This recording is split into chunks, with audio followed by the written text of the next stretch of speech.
Welcome to sikbaggers YouTube channel. I'm Steve and thank you for joining us today in our video. As you can see on the lift back here, we've got a lowrider ST. Now, if you've been to our channel before, we normally do bagger related videos, hence the name sikbaggers. But in the last few years, we've been trying to incorporate new bikes onto the channel and show you the different things that you can do to those bikes as well. Now, I'm going to assume a lot of you watching this video are watching it to see how to put regular standard Harley touring bags on your ST. So I had a friend get a hold of me that has this lowrider ST here, and one of the biggest complaints is the clamshell saddlebags on this bike.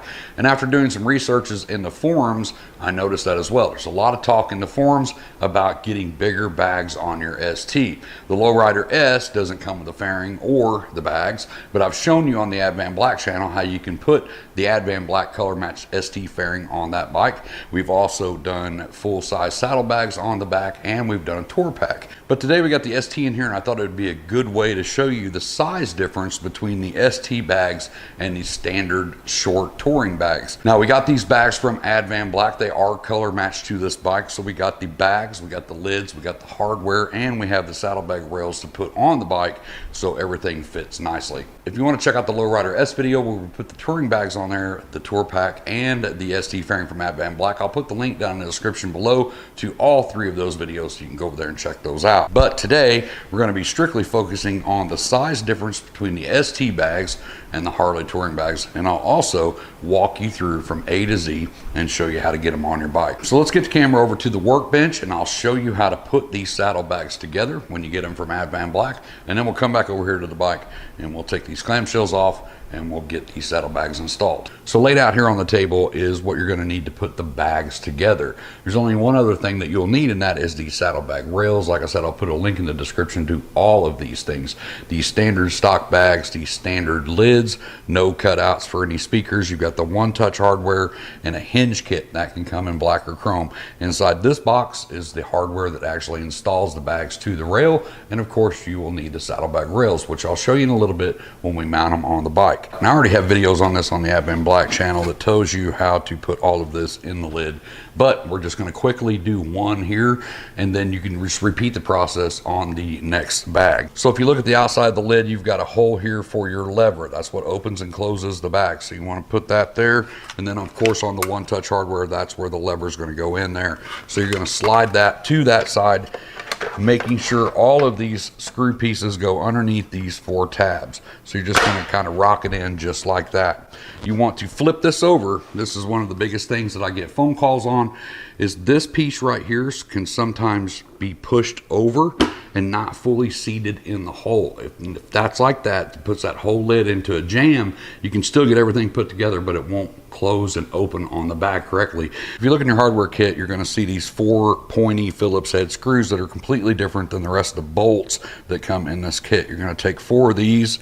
You don't need blue Loctite on these because you're putting these into plastic. So it's going to kind of thread itself as you put it in.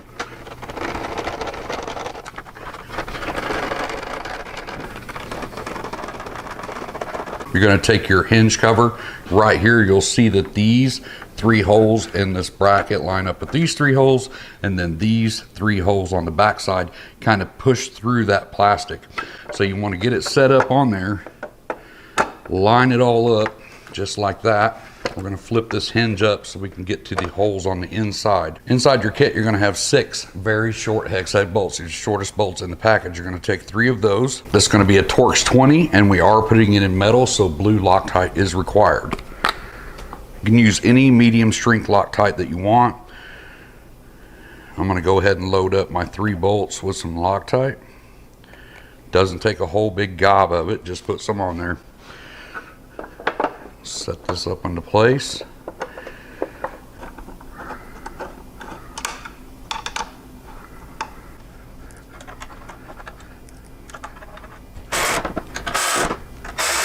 And your hinge cover should look just like that. Make sure that that lock is in that hole, just like on the lever side. It recesses down in that hole. Inside your hardware kit over here, you're going to have 2 very long screws and 2 washers. This is going to be for your levers. So once again, metal into metal. We're going to need some blue Loctite on those.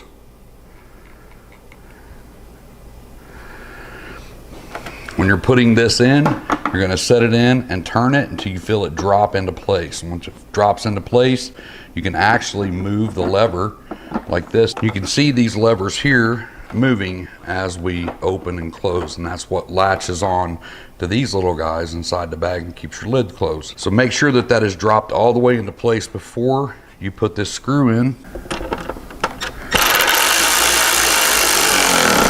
You're going to make sure that it's not so tight that you can't open and close this lever.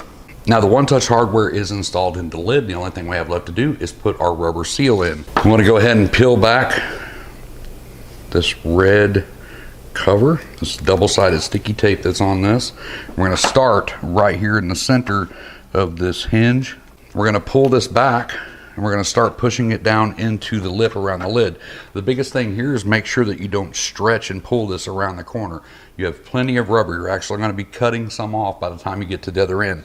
So do not stretch it and pull it around. It won't make a good seal. So we just kind of want to loosely lay everything in there. I'm going to go ahead and pull off the rest of that red.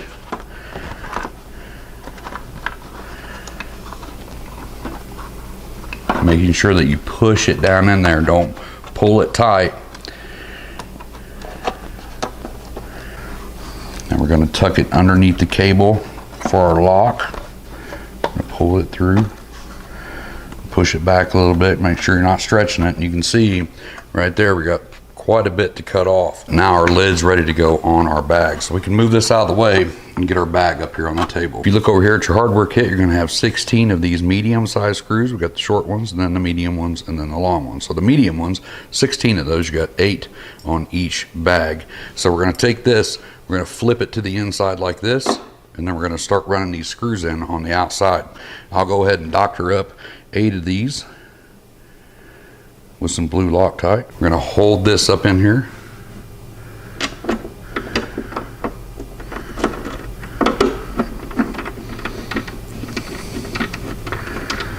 Go ahead and get that started.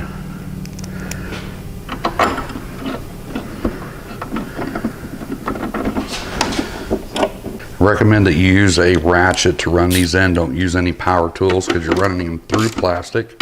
So you just want to snug these down.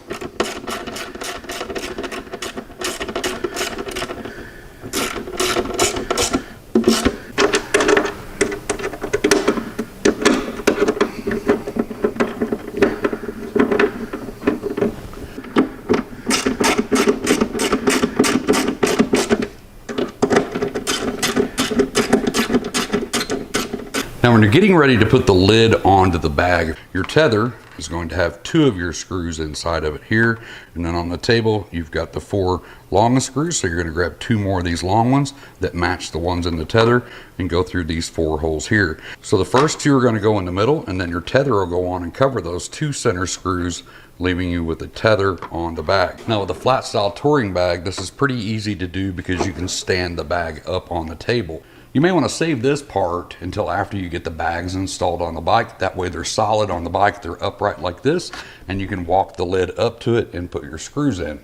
So once again, these are going to be metal on metal. So I'm going to go ahead and load up my 2 bolts that are inside the tether, and then grab 2 of these from the hardware kit. Little blue Loctite on those. It's going to be a Torx 20 again. Just remember, 2 center holes first. We're going to make sure the hinge is standing up like that. We're going to go ahead and put our screw through the center. We're going to walk this up and start it in that center hole.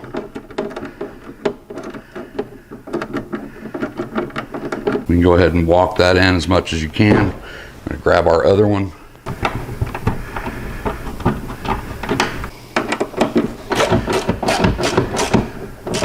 Go ahead and start that one.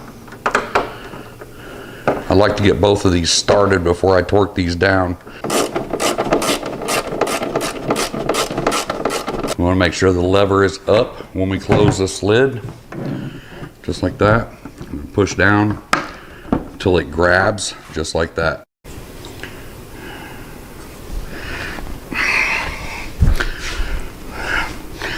So back over here on the bike, of course, open up your saddlebag, pull your knob, twist up till you see the red flag, and your bags are loose. You're going to pull the saddlebag off. Now we've already done the right side of the bike. The reason I did the other side of the bike first is because I wanted to see how the OEM hardware was going to work with our saddlebags. And there's a few things that I want to talk about before we go any farther. This is the OEM docking hardware for the backrest and the bags that go on the bike. If you notice right here, it's kind of got a built-in spacer built onto this spool. This spool sets inside a hole right here, so it's recessed in, and then this piece here sets flush on the fender strut. The rear one sets kind of on the outside. So when you take the spools off and you introduce the saddlebag bracket that fits in here and bolts up to the back side of this bracket here sets flush on there just like that, and that adds kind of a spacer there. And then this spacer here will not fit through that hole and go back recessed into the fender strut. That causes an issue by moving this spacer, which would normally be here, it moves it out to here. So when you go to put the backrest on, it's not going to be in the same position that it's supposed to be. It's going to be pushed out a little bit on both sides. Now, after talking to the owner of the bike about a few of the options that we have to make this work, it's either A, going to work, or B, it won't work. So what we're going to do is pull these two spools. We're going to go ahead and mount the saddlebag bracket up. And the first thing we're going to try is spreading the bracket a little bit in the front to get it to click onto these and then click onto the back. These silver spools on the outside have to come off.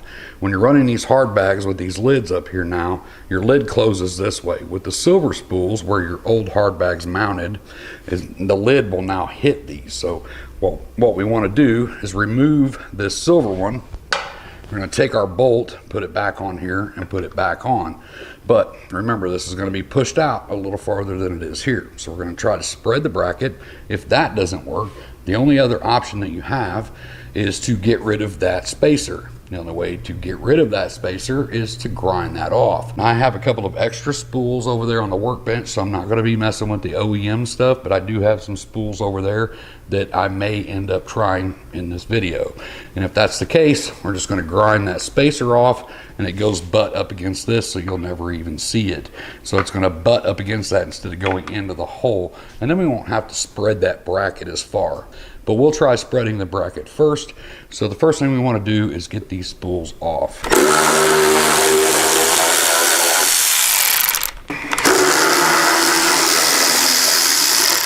So from here, we just want to remove the chrome piece.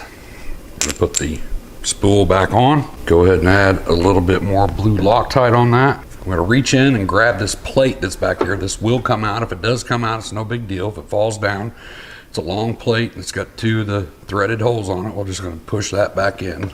We're going to reach in and hold that in place. Get that one started. Same thing on the front one. Take the silver out.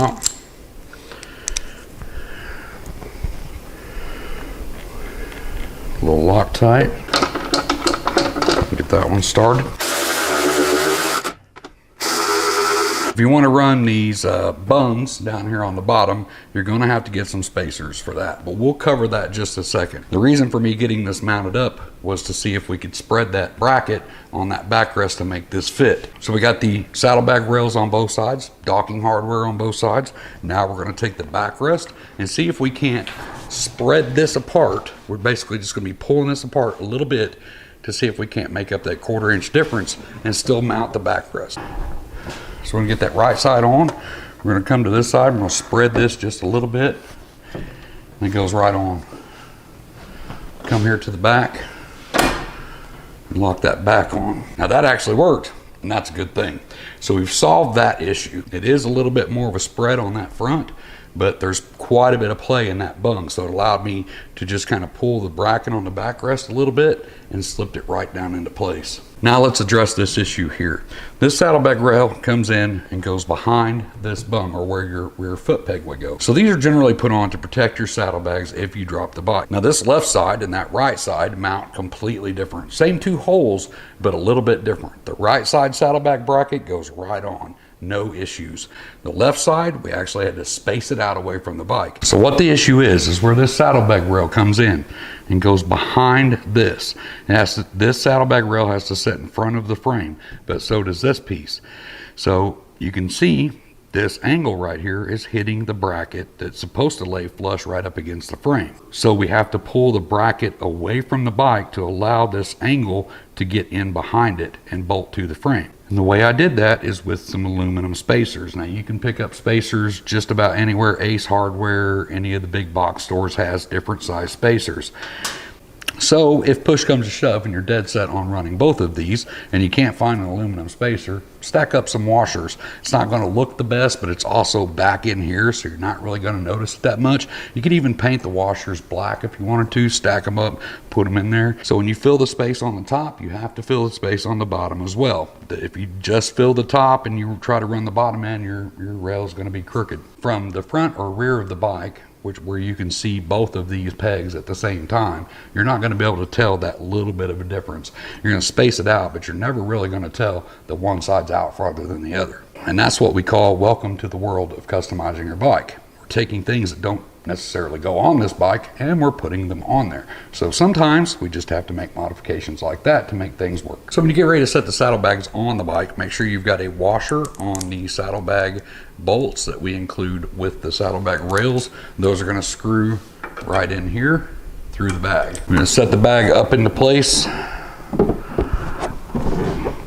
making sure our holes are lined up.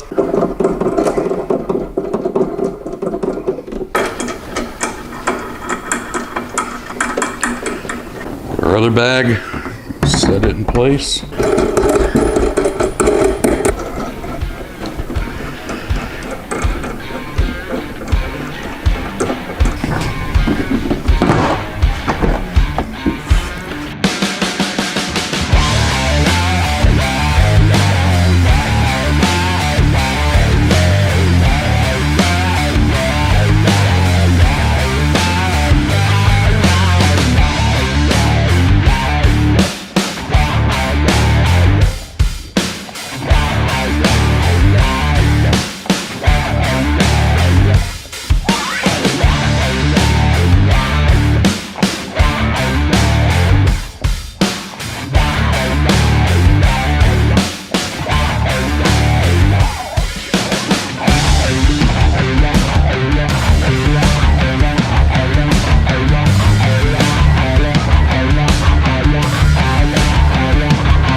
So hopefully that walk around there should give you a general idea what the touring model bags look like on the lowrider. Like I said, we do have a video on the installing these bags on the Lowrider S. That's over on the Advanblack channel. Still me, just doing it on the Lowrider S. Let me know down in the comments what you think about these saddlebags. We just did kind of a before and after with the ST bags. Like I said, the ST comes with a hard shell, clamshell style bag, and we've taken those off and we've added the hard shell touring model bags. A little bit different, a lot more space. All the parts that you're going to need to do this are down in the description down below. And just remember this too, not all these bikes are going to be exactly the same as this one. So don't just watch this video and just assume that you have a Dyna and you're going to do this on that. It's going to be exactly the same. The Lowrider S is actually a little bit different. So I highly advise you going out, looking at your bike and making sure that you don't need to relocate turn signals, anything like that. Look at your bike really good before you order this stuff, or just give me a call on the Advanblack number and I'll get you steered in the right direction on the things that you need to do to get this style bags installed on your bike.